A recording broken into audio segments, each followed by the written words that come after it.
The story begins with God admitting that he zapped Tuya to death by accident, because apparently celestial beings make clumsy mistakes too. To make up for his silly mistake, God offers to revive Tuya in a new world, since resurrection in the same one isn't allowed. As compensation, Tuya asks if he can bring his smartphone. God agrees, throws in some bonus perks like boosted stats, and sends him off. Tuya wakes up under a tree in the new world, gets a courtesy phone call from God about the phone setup, and then wanders off. He meets a merchant named Zanuck who, for some reason, really wants to buy his school uniform. After that weird exchange, Tuya stumbles upon the Silueska twins, Els and Linza, arguing with some thugs over a crystal antler. Tuya, being the overpowered nice guy, buys the antler, breaks it, and effortlessly beats up the angry thugs who try to fight him. The twins, impressed by his skills, invite him to their inn.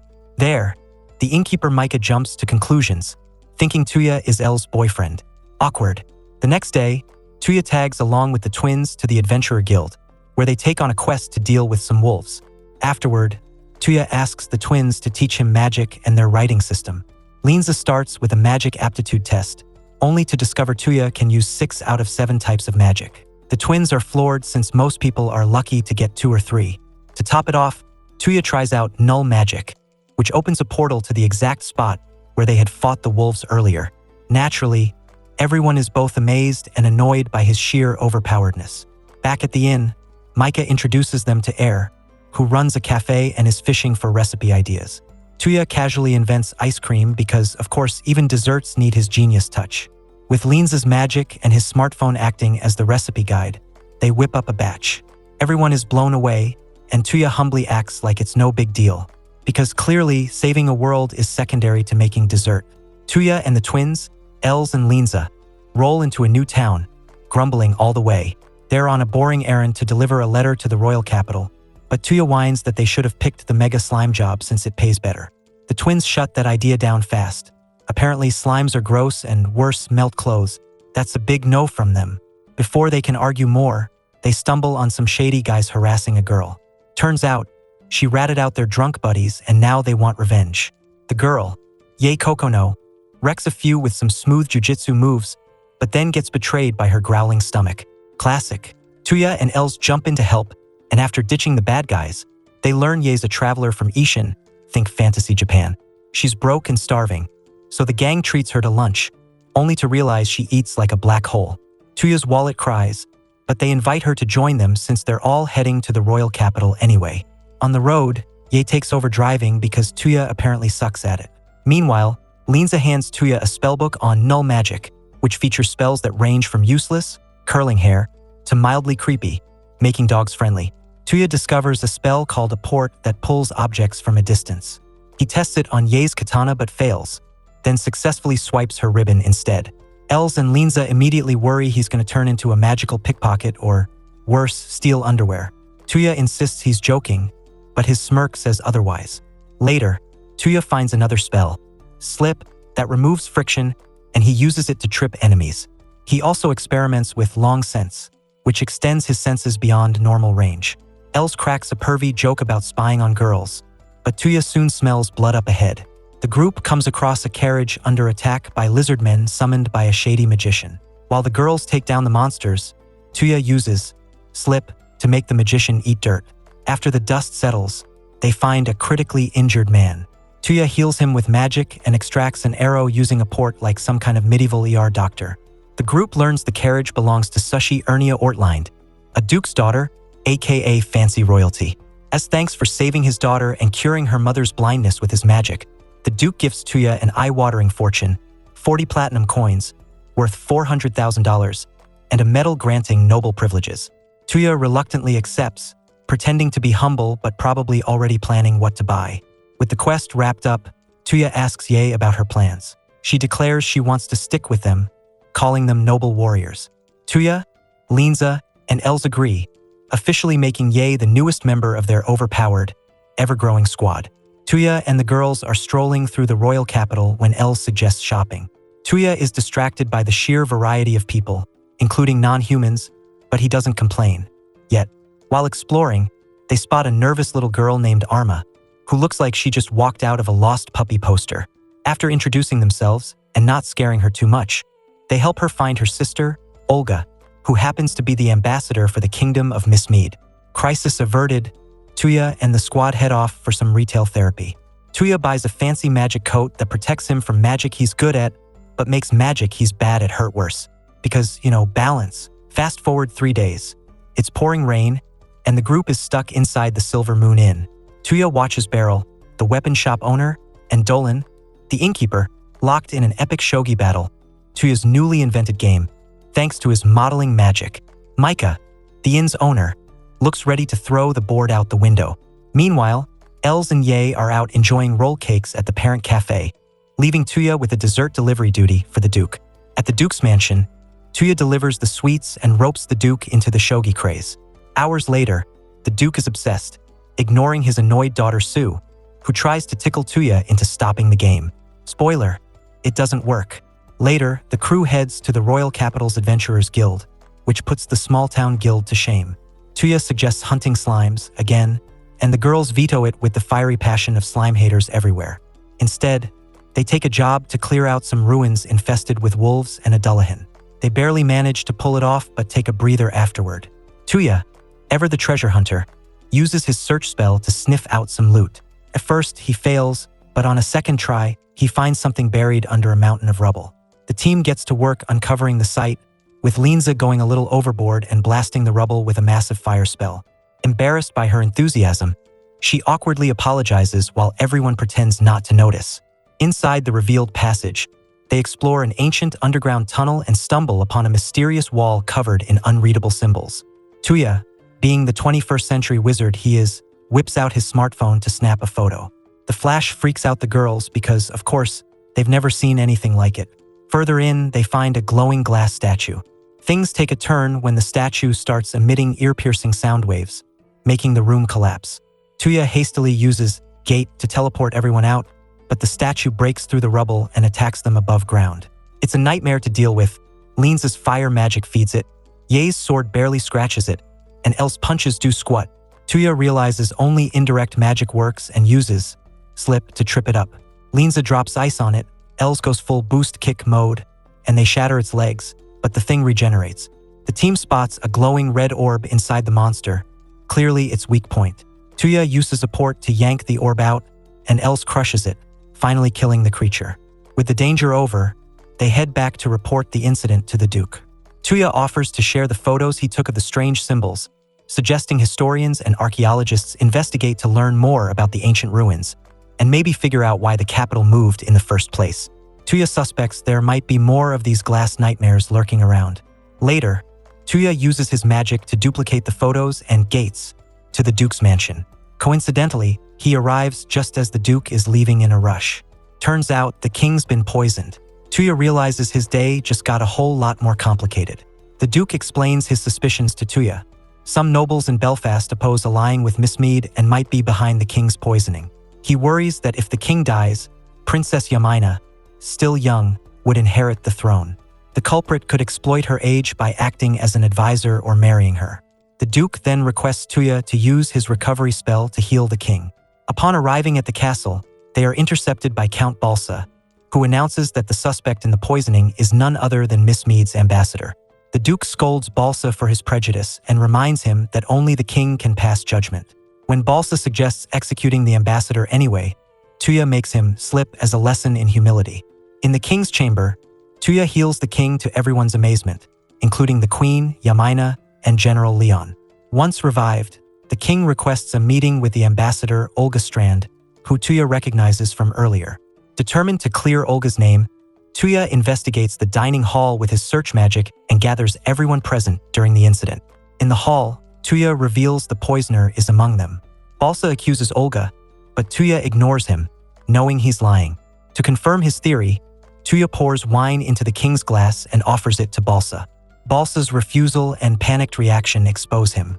Tuya reveals the wine is harmless, having removed the poison beforehand. Balsa confesses he orchestrated the poisoning to sabotage the alliance with Mismead due to his hatred for beastmen.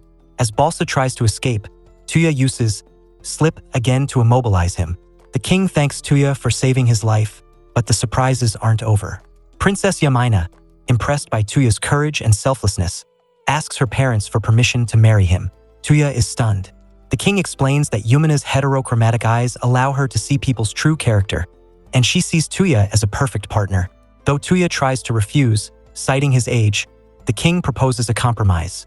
Yamina will live with him for 2 years to win his affection. Reluctantly, Tuya agrees, much to Yumina's delight. Later, Tuya vents to God about the situation. God finds it amusing and casually mentions that polygamy is common in this world, meaning Tuya could take multiple wives if he wanted. Frustrated, Tuya ends the conversation by screaming into his pillow. Back at the Silver Moon Inn, Tuya introduces Yamina to his companions, who are shocked. Yamina clings to him affectionately, to the mixed reactions of the others. Els and Ye are exasperated, and Linza is horrified.